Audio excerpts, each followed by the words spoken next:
The Hay Band Network. Welcome to the Hay Band Network. Tonight we have the Marching Band series. This is a new series for us. We have two great guests joining us, Ben Lee and Wes Pendergrass. So welcome to the Hay Band Network, gentlemen. Hey, how are you? Well, great to have you. We had a lot of fun. The three of us have worked on different projects and kind of done some stuff in and out of the activity several times for many years. And so it's fun to sit down and talk about marching band and kind of where we're at and where we're headed in terms of what you guys are seeing and dealing with and managing in your program. So before we get into the good stuff, let's first of all introduce you guys. So first, let's start with the music composer, also percussionist, Mr. Ben Lee. Oh, you didn't have to throw the percussionist thing in there. That felt like a little bit of a slight, but that's okay. I'll take it. My name is Ben Lee. I'm beginning my 8th year as a full-time music designer from Kentucky by way of Russell Springs, then Elizabethtown, and now Henderson with my beautiful wife. My background as a student, as an instructor, as a designer, first started with successful small band programs. And now I feel really blessed to branch out to programs of all sizes spanning over 20 states. So I'm really excited to be joining you this evening, Chad. Thanks and welcome. And our other guest is Wes Pendergrass, a visual designer, works with groups in all the activity areas, indoors, outdoors, all seasons. So welcome. Yeah, thank you very much. My background is pretty similar to Ben's. We come from small rural communities, and Ben's originally from Kentucky. I'm originally from Arkansas. I ended up marching a long stint in drum corps, and I met this gentleman that kind of changed my life. His name's Chad, so it's interesting to be doing this with him right now. I originally went to school to be a football coach of all things, and time has nuanced me into an interesting role as a visual designer. And right now I've got 20 drill clients in 14 states. I try to have a pretty diverse portfolio, 8 programming clients in a lot of parts across the country. And then in the wintertime, I'm doing winter winds, indoor percussion, and winter guard, which has helped kind of influence and guide maybe some of the conversations that we're going to have today, having just experienced the end of that season. But anyway, thank you very, very much for having me on. So the first thing I'd like to kind of just, where are we in the design stage? I know we're normally maybe putting dots down, music's finishing up type stuff. So normally where we're at versus where we might be now. Let's just start with Ben on this one. I would say just in general, to stay on the positive side, I feel like the situation has given us more time to collaborate, more time to plan. I think that allows everyone to be on the same page beyond just the designers being even more in sync, but for all of the teaching staff to really understand the what so that they can prepare better for the how. I think that's been a strong thing, but to be quite honest, sometimes after the litany of Zoom meetings, sometimes that beautiful thing can be tainted just a little bit by a little bit of getting in your own way, just trying to like really get the micro right, but sometimes the macro just needs to happen. So I feel like that at this point, there's been Zoom meetings ad nauseum. A lot of that has been a really beautiful conversational piece, and I feel like that people are understanding details, and I'm able to have time, and that time is really well respected amongst designers and amongst instructors at this point, which I think is terrific. But I feel like we're getting to this stage of either overthinking or overcomplicating because this is such a variable situation. And I get that. I'm not saying that that's something that I don't understand, but sometimes having a plan G makes plan A look pretty weird. I think really surprisingly, I'm pretty much in the same spot that I normally am this time of year, given even how extreme the situation is. The thing that I think kind of speaks a little bit to what Ben is talking about is something I think we've realized by this massive transformation into going into the online virtual learning community and doing some other things is in corporate America, we use the phrase agility, and no one has shown themselves to be more agile in adaptation than music educators, especially the really, really well qualified ones. Right. That level of agility is almost starting to become an obstacle because we're so prepared to adapt and change and react instantaneously to everything that's occurring. what it really comes down to is decisiveness also has a lot of influence in success in our activity. And having a thing that you hang your hat on and a clear path and direction is something that we kind of need to keep perspective on. It's great to be agile. It's great to be fluid. It's great to have plan 1 through 100. But the reality is that we're trying to teach people how to be better people and and be good music educators at the same time. And sometimes when we flex a little bit too much, we start to lose our paths. To this point, luckily, my clients with Ben, we don't really have any drastic altered processes or plans or anything like that. We have a couple clients in states that are really at-risk states that are having to put a hold on everything. But in general, most of them are being very decisive. They just are using all of that time to be more included in the design process, which is not necessarily a bad thing. Absolutely. And so on that, so you guys are kind of on schedule, which is great to hear. I'm sure for a lot of band directors, not maybe they know their situation, but how is everybody else? But are there areas that you've noticed or see starting to maybe not be able to keep up because of anything? Or is everybody in your circumstances kind of on schedule or ahead of schedule? Just to speak to more, I guess, more negative politically, if you will, without getting into the nuts and bolts of that, of course, I feel like states that closed earliest are tending to open the latest. And so the jive in a lot of that is incredibly interesting. So living in Kentucky, we are one of 2 states that in all metrics ever have the green light to go forth and open. And our governor is being incredibly labored in that decision, which, you know, I'm not here to comment good or bad about that, but that has changed an attitude beyond what data can provide. And so that's provided a ton of interesting situations. One of those, an hour away from me, a small rural county has used this as an excuse to cut 6 music district employees down to 2. A county with a state finalists and now state champion marching band has sent out such a terrible letter. It's become national news of how stipends and extended days are rescinded for coaches and for people with extraneous stuff. But then on the bright side, there have been school districts that have done a really good job of just saying, hey, teachers, we value you, you know, and that sort of thing.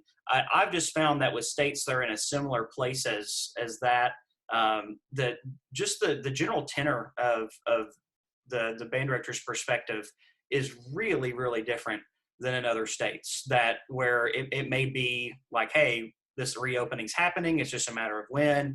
It's just a matter of when all this is going on. And sifting through those conversations healthily and proactively with everything that's coming out sometimes it's just a little bit too much cognitive dissonance to handle, I think, at the most effective level. And that's something that I know for me that has been the most stressful is trying to find the right voice that I should have in those situations to help those people ultimately plan for an excellent experience for their students, which is what this is all about. But within that, you know, no matter what's going on, I feel like at a basic level, the same things are maintained. You have to know who you are and what you're good at, but you also have to know who you're not and what you're not good at.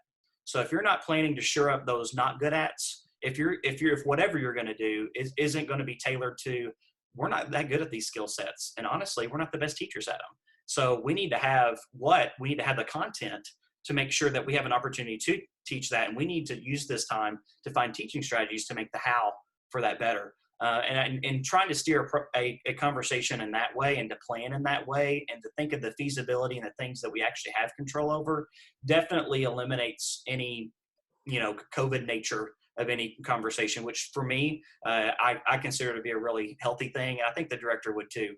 Because ultimately, I just think a lot of us are tired of thinking and talking about a lot of this. You know, I think there's just a general strain. You know, and listen, I take it seriously. My wonderful mother is in public health.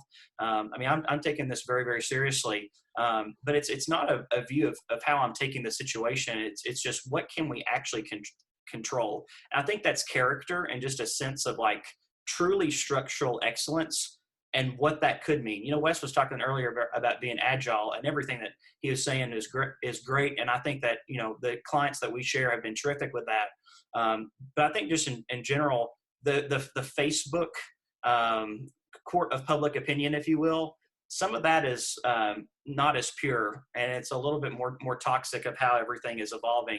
And if someone finds themselves with maybe not feeling as agile or feeling as positive about things, I'd invite you to join me and delete that app from your phone, and to delete social media from your phone, just to find a way to get you out of that headspace so that you can think of the things you are in control of. You're in control of your personal health.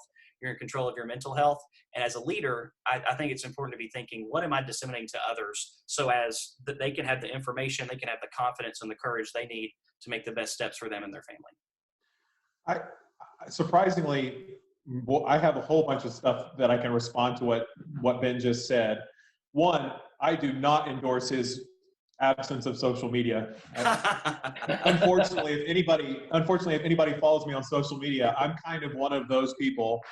And I actually really enjoy that space. And as an introvert that becomes more of an omnivert in that space, it's kind of my little playground. And I think that's where Ben and I differ. But I'm going to go in a completely different direction on this, because I'm trying to think of like tangible things that I think are putting us in different places than we've been in the past. And this it's not political, and it's not necessarily nuanced by anything other than the obstacle of having distance between you and your students. And marching arts aesthetics, so props, tarps, costumes, and uniforms, those things exist in a very fragile ecosystem. And when I say that, I mean more along the lines of people generally wait until the last minute to do something. In a non-coronavirus world, we wait till the last minute to do something. Now we have all of those people that are normally early to that marketplace to buy those things or to put in those orders that are not doing it either. Right. So if you need to do one thing logistically to have a marching band in the fall, and it be in the semblance of the aesthetic that marching band has been for the last few years, even if you pare it down, you're still going to need to put your color guard performers in a costume of some sort. When you put all of those factors in, that's the thing that we're behind the farthest on, because you're not getting fabric swatches in the mail at the band room. You're not seeing the color guard performers. A lot of times it's a virtual audition.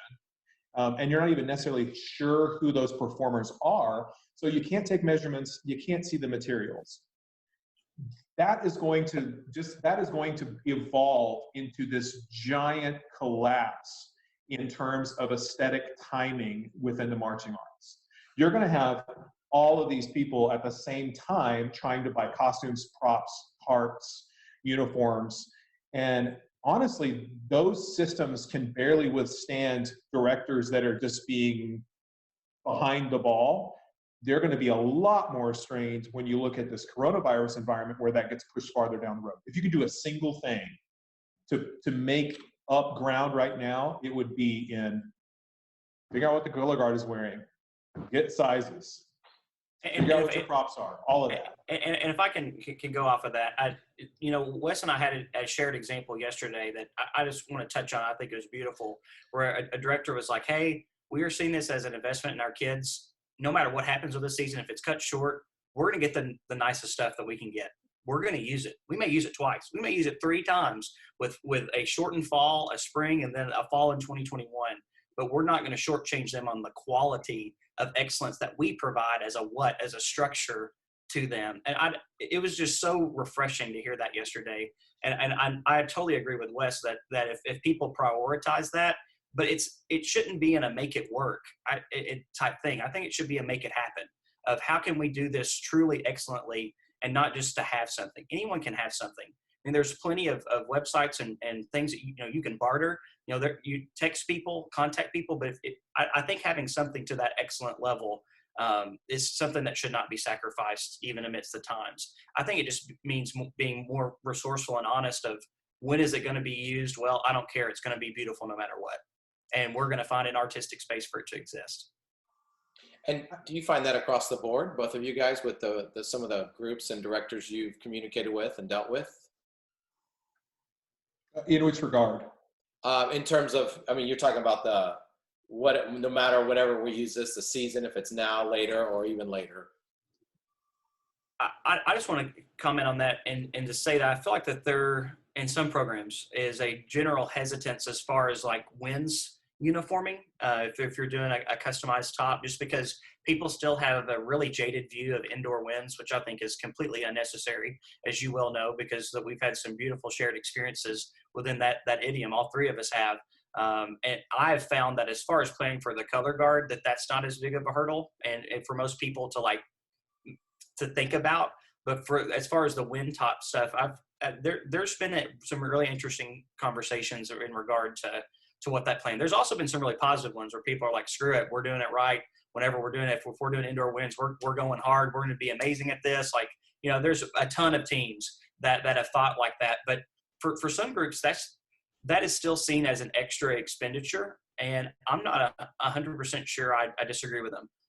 If we're feeling budget strapped, when I know of teams that I've worked with that have lost a county fair fundraiser that gives them $15,000, that have lost a spring gala event that gives them 20, that like I can't say that that's not a good decision to do that.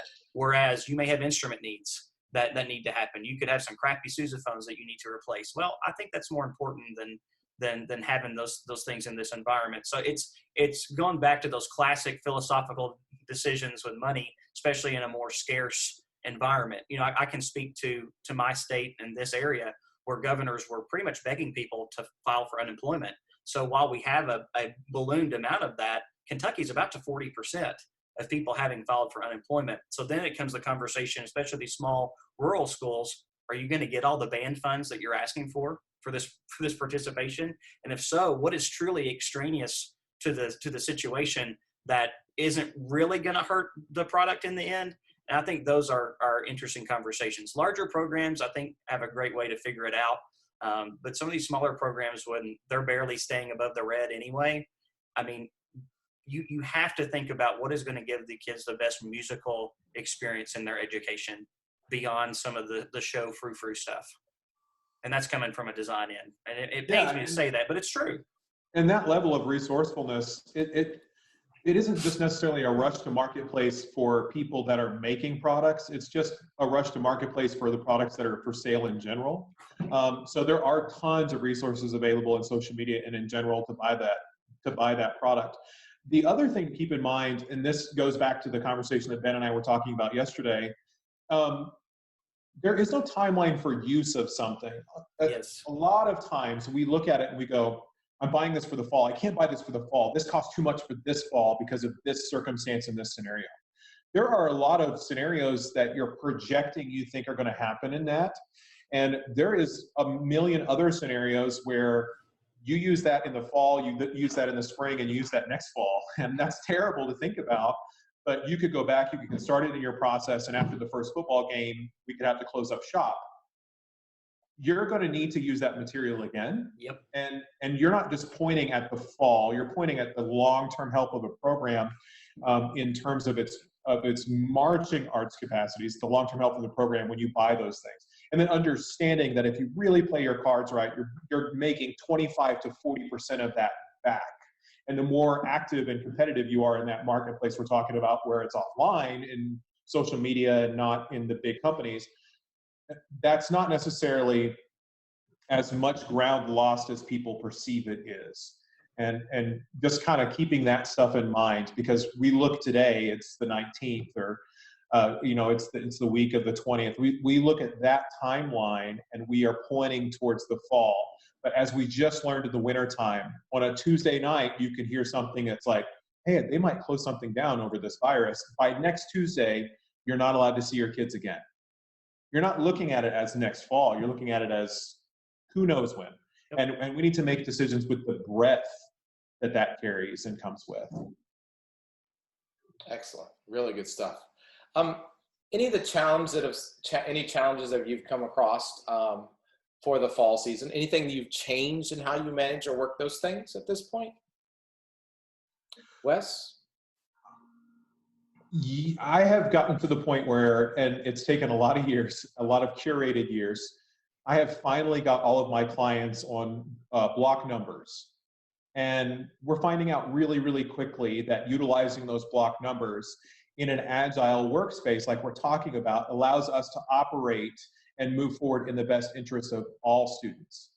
And we're going to talk a little bit about that later. I actually came up with like a marching band director / marching band designer code of ethics, or just bullet points of what we should keep in mind. And a lot of it is advice that I need to follow more strictly myself.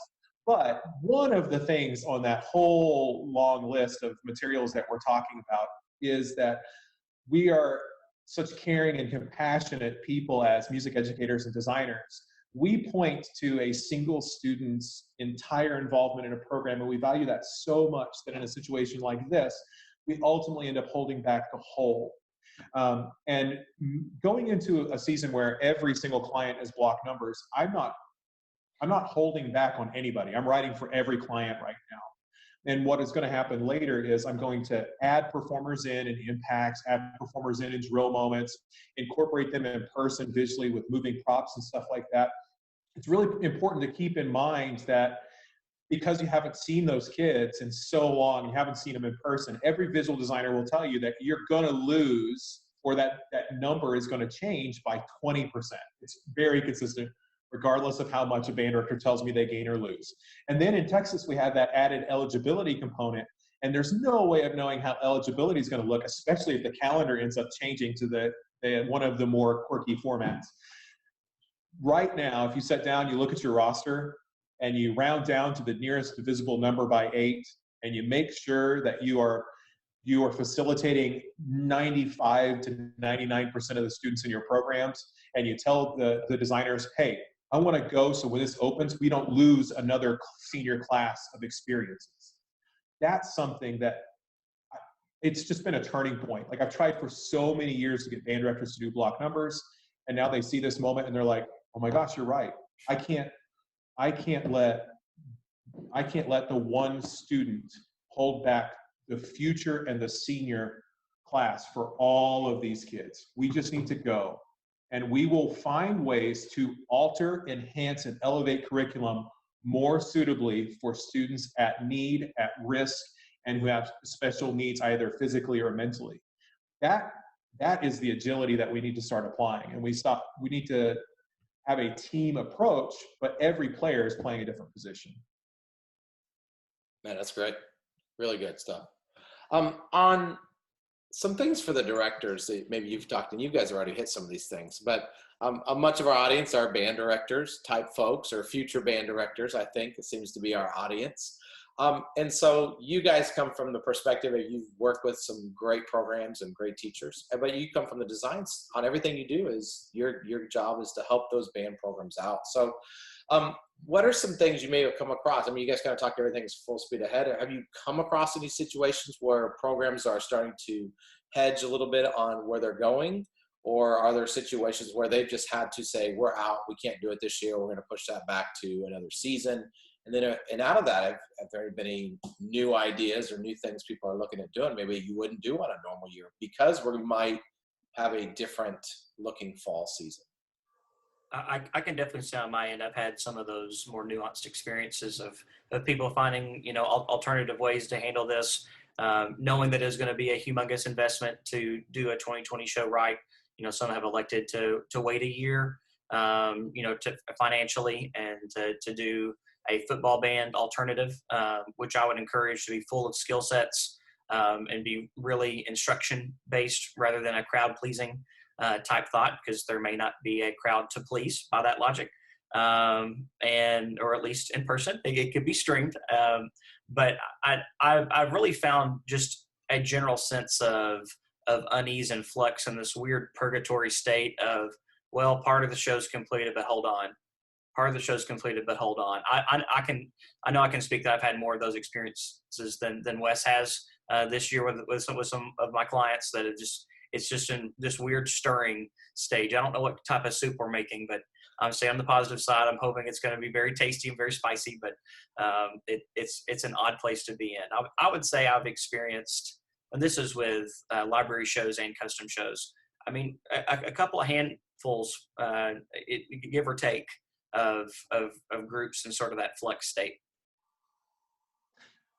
I think that the biggest takeaway I've had in these challenges is that you really only have two paths. We like to think that we have a lot of different paths, and we like to make decision trees and plan A and plan B and plan C and all of those things, but you really only have two decisions at this juncture because there are so many unknowns. I'm going to go and I'm going to do it, and I'm going to do my production within all of the abilities that I have, but within the constraints that are currently given to me, or I'm going to press pause and hope it works out when it's unpaused. Right. And honestly, we won't know who's right until November. Yep. But I do find myself asking really difficult questions with the directors that want to press pause. And those questions are more involving, well, what are the real motives for stopping a process and for making the process come to a complete halt? Because inevitably, if it's this fall, next fall, if it's tomorrow, if it's June 8th, inevitably, this is going to open back up again. How are we going to react and confront that sphere? And also, are we going to be prepared for our students? What is it showing our students as music educators that we are not preparing for something, but we're asking them at the same time to stay home, practice, and prepare as musicians, even though we're not willing to facilitate the same requirements within our own professions? Yep. So what I would encourage is people to go full steam ahead. I'm going as hard as I can. We're going to do the fall. Like, if you have a budget restriction, or you can't manage a part of your numbers, well, that's okay. That's not what I'm necessarily saying. I'm talking more about the decisiveness to enter that sphere when it opens, ready to go within your abilities. But sorry, if you keep going in that direction, eventually you're going to find fruitfulness, and you're going to find yourself providing students in a way that they should expect and we should expect to give them. I think it's easier. I'm totally with Wes on this. I think it's easier to imagine that with the students that that get it. Those all-state students that are applying themselves, that don't need you to be the catalyst for them to work hard for music. What experience, as the instructor, what can you provide to cap off their experience, especially if they're a senior, that this could be their last foray? Like, what is going to be the thing that will be a catalyst during all this mess to send them into college, whether they're going to be a music educator or performer or whatever? It doesn't matter to me. It's that music is an important part of their life. What are you going to give them that encourages that fertilizes that in them? Because there's a point where even those people can be challenged. And I think it'd be a really sad missed opportunity if those students don't have the fodder that they need to continue. We do have a shared experience, Ben and I, where we have a client that says, we're going full steam ahead, but we're going full steam ahead until this date. And I actually think that is an okay strategy as well, because they're trying to mitigate any craziness that could happen from waiting until the last minute to make such an important decision. And in their case, they made that date for them as July 15th. Like on July 15th, if they don't feel comfortable about what they're doing, we have a plan B, but the plan B is already completely crafted and ready to go because it's material that we've done before. But that way they're giving themselves just a little bit of leeway. But they're looking at that date. They're not slowing up getting to that date, because that's ground you lose you can never really make up. Yes. And that's a good perspective. There's just not the only way. There's several ways people are doing it, and without overthinking. And I think that's a big careful we all have to make as teachers, and not to create more mess than, like we are already in a new situation. We have found ourselves at the mercy of, sorry, my phone is going off. We have found ourselves at the mercy of press conferences and articles and everything like that. And this maybe is a little bit of the social media consumption. Ben might turn me before the end of this. We've found ourselves making marching band decisions based on what a governor said in a 1:30 press conference in passing at times. And that is not necessarily the best path for us, because especially as a designer, you've got to imagine like it's going from governor to band director's wife to band director's friends, and then he's calling the designer, and then he's changing his strategy, but then, it's already changed up top again, and it's happening all over again. And it puts designers kind of in this endless cycle loop of, whoa, maybe less reactionary and more going in a direction until you know that direction is not going to lead you where you want to go. Yes, and I'm definitely with Wes on how that affects others' health in the organization. You know, Chad, we talked earlier about that. I just see this as, where do people fit in a business infrastructure? That, you know, as designers, we're technically not the CEOs of what we're doing. We're providing a I think a really cheap operating service and what's going on in the pageantry aspect of a program, which isn't the holistic thing, but I look back to previous crises to see how business leaders have handled things. You know, and we were going through the dot-com bubble, bust, crash, all that fun stuff. Jeff Bezos came out there and was like, I want two things for my company. I want a large scale of a distribution as large as we can have, and I want to maximize a terrific, excellent customer service. Those are my two things. If we can do that, nothing's going to get in our way. Nothing's going to get in our way. And in 6 years, he's on track to be the world's first trillionaire. So I can't say he's exactly wrong, but I think being resolute and just that succinct and who you are as a director, this is the experience I want my kids to have. My kids know that. My staff knows that. A kid going on the first day knows that this is what we're about. And I think creating an atmosphere for that to be experienced virtually and all of that, and at the risk of sounding too philosophical, ultimately has to be what's on the forefront of thought. Not, well, let me manage this because our governor said this, like Wes was saying. It has to be, this is what we will provide no matter what. Because otherwise, who's to say that the administration won't cut what you're giving if you're not giving something clear and robust? Who's to say that they can't get that same, you know, character experience from being on the tennis team, and they can just wait for that opportunity? I think that what we provide in music is something that's really intrinsic and special, which is why we're all doing it. So I think that, you know, I feel like advocacy sometimes is thrown out as much as amen in a church around music people. But I think the most important advocacy happens at the local level, to be that no matter what, administrators, this is what we're having. No matter how you have to handle school, this is what we're providing in our fine arts classrooms. This is the experience we're able to give. And to be able to communicate that and structure that really clearly, I think will be a long-term investment that will certainly pay off. Man, really good. Somebody mentioned to me is like, what do you know? You know this, then go full speed at that. That's right. And that's it. And that's what you guys have been saying. As a great direction for directors to take. So you're kind of talking about preparing. Maybe you guys have some different perspectives on this, but virtually, I know people are still doing some virtual trainings, and who knows what the summer will bring, and trying to get them going. Any resources, anything you've captured that you think will be useful, maybe somebody watching this?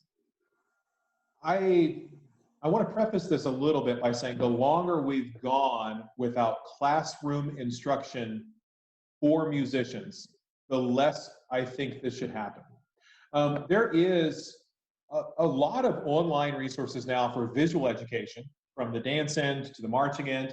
A great friend, Nick Benson, has just come out with a marching series geared totally towards teaching people visually during quarantine.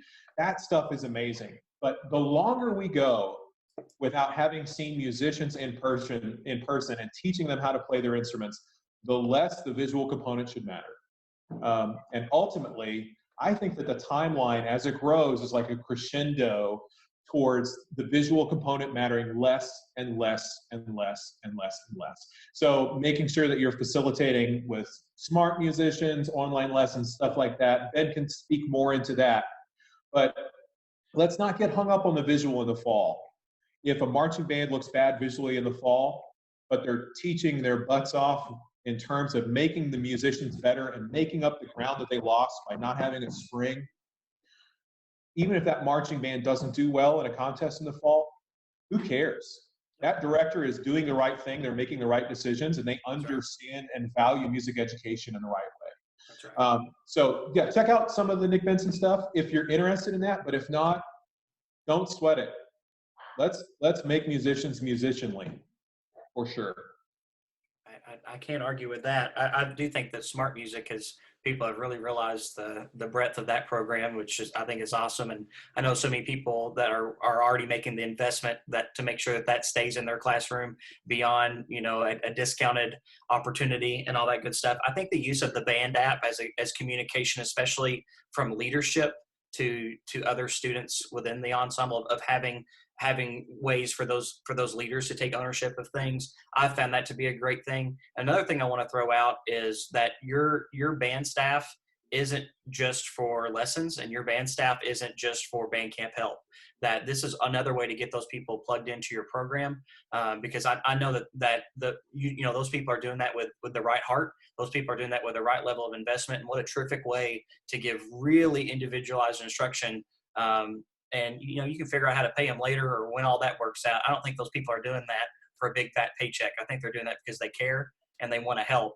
And I've found some teams have just really involved those people from the start, and those students aren't missing a beat because that's something else. That's another person for them to be in contact with, and it allows students to already have a somewhat digitized, but to them very real relationship with a leader, with a student leader that's already going to be there when they see them next. If this is an 8th grader coming in or a freshman moving up to sophomore band, that they're ready to go because they know who that senior leader is, and they've already helped them with their embouchure or something. And just to find platforms for that, I think sometimes is better than great plans laid of mice and men to find that perfect technology that does this or this awesome lesson plan. I think people need human connection during all this, and I think that with student leadership and with having those staff people involved, I think that's a terrific way to get that in their lives. Ben and I actually have a client. They would probably be a high 3A, low 4A in terms of enrollment in Texas, but it's obviously not a Texas group. It's a great regional finalist, and they do a long-term spring training visually, and the head director went to his staff and tasked them with creating their entire spring training online. And it's been a huge success, and they've used all of the resources they have available to them through Google Classroom and through all their virtual assignments and stuff like that. And they have kids teaching themselves visually from home and then also sending in assignments and stuff like that. And it's been so interesting. The coolest part of that is that this director has the resources financially and otherwise that he's found a way to use that to keep his marching band staff active, involved, engaged while he's still getting something from them. There is a certain marginalized community in the marching arts community of the barista type or the bartender type that teaches marching band, and marching band is their life, and they fit very much within this certain niche, and that opportunity is potentially being taken away from them. But there are great ways to still provide those opportunities while elevating what you have and progressing your programs. And any opportunity that you could do to keep those staff members involved, like Ben is talking about, is a way that when the doors open back up, the kids are walking into a room full of people they know and trust. And I love it, because what you guys are saying is what happens time and time again is people are jumping on Zoom meetings or Zoom sessions where they can train kids, and it's the Marine Band, it's you guys, you just go on a site and find who's up tonight, and it's all big time names and people that are highly successful, and then other folks, and just talking for free and sharing their knowledge and wealth. And I think you're spot on that it should carry over to everybody in the activity, because everybody just wants to give back and try and stay involved and stay relevant in it too. So, and then on Ben's point, you were talking about the leadership and using the resources. I can't stop. I can't think without stopping and saying thanks for the promo, because that's what we've done in Hey Band since day one, is just to find resources that people can use in different ways to do it. Not that you have to use them all, but here's a way to do it. Here's another way to do it. And how are we leadership programs set up for that? So, just a chance for me to plug the Hey Band Network, but at the same point, it's true. That's what we're trying to do, is provide things for people. And how can you do it and improve your system that you have in place? Maybe not reinvent the wheel, but just make it a little more round, possibly. So absolutely. So we've there's some great stuff you guys have shared. Is there anything you've done personally, or anything for yourself that maybe not normally would have happened if it weren't for, we were on a normal season trying to get ready for a fall or a summer? Go for it, Wes.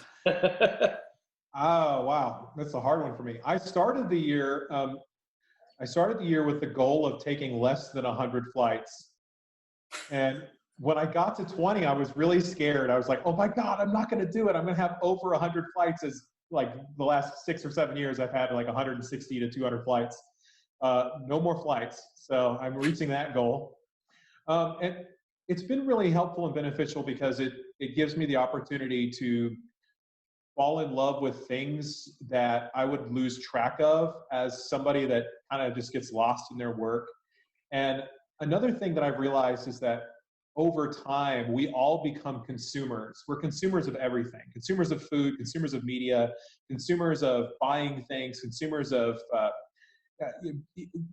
ridiculous things, even in like a Netflix show or a specific candy. We just kind of always gear ourselves towards consuming things. I've really found that I like creating things, and I'm going to fail at a lot of them. I'm going to make 10 bad breads before I make a good bread, but when I make the good one, I'm going to throw it in your face on social media, Ben Lee. But it's been good to find that center and to find the creator in me that I lost. And call your parents, tell your family you love them. Like, eat better, eat home cooked good food, create things, and tell people you love them. So many things that I've lost track of, getting just deeper and deeper into this design thing. Where's the next flight going? What's this band director going to take me to eat? Like, that became my life, and it's a great life, but it was going to kill me. So, yeah, I'm 85 pounds later and making bread and wearing ridiculously oversized shirts. I love it. Yeah, that's so well said. To speak more to the domestic level of what he was talking about, those are some awesome points. I'm a newlywed, and I'll be celebrating a 5-month checkpoint next week. And my wife is a terrific high school band director. She's absolutely fantastic. She works her butt off. And the idea of her being home and me being home for us to spend time together, as you will know, Chad, is laughable. And during all this, we've had a ton of time together. And I think that that's our rich blessing. That's something that I'll never forget, that in our first half year of being married, we got to see each other a ton, and she's still with me, which is another great blessing. I've cooked more than I ever have in my entire life. I don't think I suck at that anymore, so that's really exciting. I'm getting into that because, like Wes was saying, with creating, just having a sense of ownership over something that you can tend and cultivate is something that's really important. Vanessa's really gotten into planting and growing things, which has been extra fun.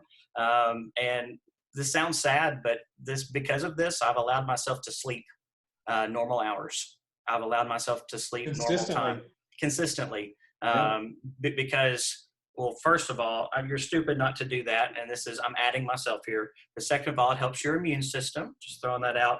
But third of all, it's why would I not do that with everything going on? Like, if we're taking this time to take care of ourselves, I think we should. And I just think it's sad that it takes a pandemic for me to sleep in my Tempur-Pedic bed, but so it goes. And Ben and I we sat down and spoke for about an hour and a half day before yesterday, just kind of talked about what this session would be like and some strategies and stuff like that. And then I actually sat down and I created a graph, and the graph it's titled Code of Ethics, but it's not really, it's more just what I think we should cultivate as directors to be successful in the fall, and what I think we should cultivate as designers to be successful in the fall, and a little bit of the interdependency in those realms, and just things to keep in perspective. And just wanted to walk through those bullet points just really, really quickly. I'll share that screen with us, and you'll have to tell me if you can see it very well. But basically, this is an ever-evolving landscape. And as Ben and I had a chuckling conversation earlier in the day, the right side of the column has plenty of information and advice for both of us. So do not take this as a testament to us following these strictly. But then I look at the left side, and I know plenty of band directors that are in that same capacity, looking at some of those going, I could work on this. But anyway, so this is how I think we can cultivate a more successful fall in general, given the climate that we're currently facing. And we've touched on almost all these points, which is really cool, because it's kind of like we're wrapping up this longer session and we're putting a big bullseye on it, and we're giving it a graphic so we can hammer it home. Decisiveness is paramount. 100%. Have a plan, have a direction, and go that way until someone tells you otherwise. We're very compassionate people. Music educators are the most compassionate, agile people that I know. But what ends up happening is band directors are trying to think about decisions that are being made by people that are not them, that are sometimes not compassionate, logical, or agile. So you got to just go with it. It's not your call. Let's be good at band. The other one we're talking about is institute, alternate, or phantom blocks. Let's write to what we think it is, pare it down a little bit so your designers can go right now. And then let's give those performers altered curricula and special instruction as needed if they are not being facilitated in that fall setting. Rely on guard staging. Be comfortable with visual silence. It's okay to not move. It is okay to not march around the whole damn show. It's okay to stand still and not do underbody. We are just ending a pandemic, or we're in a lull of a pandemic, or any of those versions of this scenario. Standing and playing your instruments is good. Educate musicians. Don't get caught up in show. Think about missing most, if not all, depending on a school's schedule. Think about missing most, if not all, of your spring. That's when we truly cultivate the best musicians in our ensembles. That's when we make the best ground. If you look at a marching band show as this big pie and you want to eat the whole pie, you're looking at the wrong pie. Let's train musicians. Let's get back to it again. Communicate.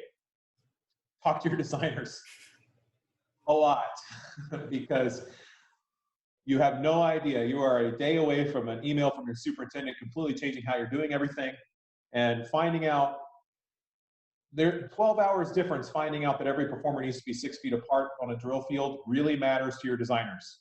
I promise. Communicate, communicate, communicate. Transitions should be a major focus. So they should always be a focus. But if we're trying to produce good marching bands in a very small amount of time, and some of the other elements are not going to exist in their purest forms, musically and visually, transitions are going to have a lot more value and a lot more weight. They'll make you more competitive, but also, just like you would with musicians, transitions matter. Operate under the assumption every performance is your last. And I experienced this with some of my own groups that I see in person. It was really heartbreaking. On a Tuesday, you're high-fiving, you're leaving rehearsal, and then you don't see them the next Tuesday, and it's over, and they go home. And the hardest part of that for us as designers or educators of those types of ensembles in the winter, the hardest part was oftentimes you left that season with nothing tangible. Take pictures. Make sure every single part of your show is completely produced and beautiful and works before you move on, because you may not get to learn past the opener or the closer if you start in reverse, which also is not a bad idea. Anyway, but you may never ever get the opportunity to put a bow on it. So finish everything to its fullest. Don't learn the whole show as fast as possible and then have a product that is kids falling all over themselves if your season ends early. Rewrites are secondary. Everyone deserves a product. This is true altruism. I trust that band directors will start to understand this. Just like we talked about rushing into the marketplace for marching band aesthetics, there's going to be a mad dash into the marketplace for design, visual design in particular. Hopefully music is starting to wrap up by that point. You're looking at a lot of drill designers who are interacting with a lot of people that didn't have enough information or didn't want to move forward, and then the marketplace opens, and all of a sudden they have all of these materials for all of these groups in a season that could go in a million different directions. One tiny section of your show not working is really not good. But if you have a section of your show that's not working, but band director A on the other side of town doesn't have any show, we have stolen those opportunities from kids everywhere. And this is about coming together and making sure that we all have the opportunity to get something this fall. And then if it's really obvious it's going to keep rolling, let's go for it. Throw those rewrites towards your visual designers. On the designer end of things, do not overwrite. We are reteaching people how to play music, reteaching people how to play in person, basically. We are trying to teach an entire visual curriculum. We're trying to restart school. We probably have lost rehearsal time. We have no idea for a whole bunch of different things. We have a ton of question marks. Keep it simple. It's okay. Do not overwrite, especially visually, because we are training musicians. And in a time like this, we need to make sure that we're trying to win every single contest in music. If you lose every contest in visual, it doesn't make you a bad band director. Expect changes. Goes back to the communicate with director. You, as a designer, you should expect new information, at any given time, and it's often out of the director's control. Stay on task and finish early. Easier said than done. Integrate for integration's sake. Wind musicians may never have body. As designers, it's important to keep in mind that the color guard performers can sometimes be the only visually stimulating thing on the field, and often we put them in the periphery or we put them up front by themselves. Integrating them is really going to help carry the product through if it never gets spilled. Give directors real clear timelines. I'm guilty of this. Ben's guilty of it. Every visual designer in the world is guilty of this. Be honest. When are they going to get it? It could make a huge impact in their season. No money, no closer. Don't send the last part of your product unless you have the money, because otherwise you're going to find yourself in a situation where you may not ever see that money. And that's the case for several of my spring clients. I guess we'll find out later. Engineer easy effects. It's okay to use the popcorn, candy apple effects. Nothing's too cheesy. Rewrites are secondary. Everyone deserves product. If we follow these, I don't see a scenario where we don't get through a fall having helped re-elevate musicians and kind of weathered this storm to a certain extent. Man, that's great. And thank you for sharing, man. Just great stuff. Simple, easy for people to read and kind of grasp and follow, and hopefully we can get that out there and get that shared, because it's stuff like that people can easily grasp and use, and it is tangible. Like you talked about, how do we make things tangible? Yeah, we are just desperately clinging and hoping for, if I do this, it's going to be okay. And that list is about as close, I think, as Ben or myself could get. Like, if designers do that and directors do that, we're going to be okay. Yeah. Teach musicians, make it easy, let everybody get a product, and let's just hold on. Let's hold on for the ride. With empathy and compassion along the way, because we're all gonna fail some days. Some days are easier than others. Maybe I'm just preaching my own life here, but that's something that I feel fortunate with my teams is that level of empathy and compassion shown for all parts of it has really been amazing. And if that's given to hundreds, if not thousands of students, then our country's going to be in a better place. Yeah. We're not curing cancer and we're not curing coronavirus, but we may be teaching kids that are. And it's so easy to lose track of that in either a competitive mindset or sometimes in our more dramatic or depressing days, like doom and gloom, we don't matter kind of mindset. But the reality is, you may be making good band directors, but you also may be making the person that changes the world forever for the better. That's right. And this activity and those experiences are worthwhile because of those things. Excellent. Bravo. Very, very great stuff. I mean, just great stuff from both of you guys. So, any final thoughts, any shout outs you want to give before we finish up this session? We'll throw it to you, Ben. Well, I just want to say thanks, Chad. We love you. I've enjoyed getting to know you over these past few years, and you're just a delight. And to be able to speak to your audience and just to spend time with you is something that I cherish during this time. And I'm really looking forward to the next time I'm in South Texas, and so is my stomach. Well, we'll have to bring you back down for sure. Yes, sir. Chad, genuinely, thank you for 20 years of mentorship. It's really hard to think that it's been 20 years, and so it's really even worse to think about how terrible I was, but I'm hopefully getting a little bit better. Maybe one of these days I'll get a hug and a handshake. I'm just really amazed at how so many music educators have responded to this. There's not really a special shout out beyond that. It's just, just point in a direction and do what you're good at, and we're going to get through this. It's going to be okay. And if not, make a lot of bread, make a lot of good food, tell your family you love them. Awesome. Very good. And you two guys are just fantastic what you're doing, and your share is awesome. And getting to know both of you guys and watching Wes grow from a contra player into what you're doing now has just been a real treat as a teacher And what we want our kids to do is just to go beyond what we're capable of doing and do bigger and better things. So kudos to you and all your successes. And Ben, we've got to get you back down here. There's plenty of food for you. Oh, listen, I'm here for it. So, well, thanks guys for both joining us on the Hey Band Network. It's been a lot of fun. Ben Lee, Wes Pendergrass. Hopefully anybody that gets to check this out, check out some of our other videos on the Hey Band Network YouTube channel. Subscribe and like those videos and see what else we've got in store. Again, thank you guys for joining us today. Absolutely.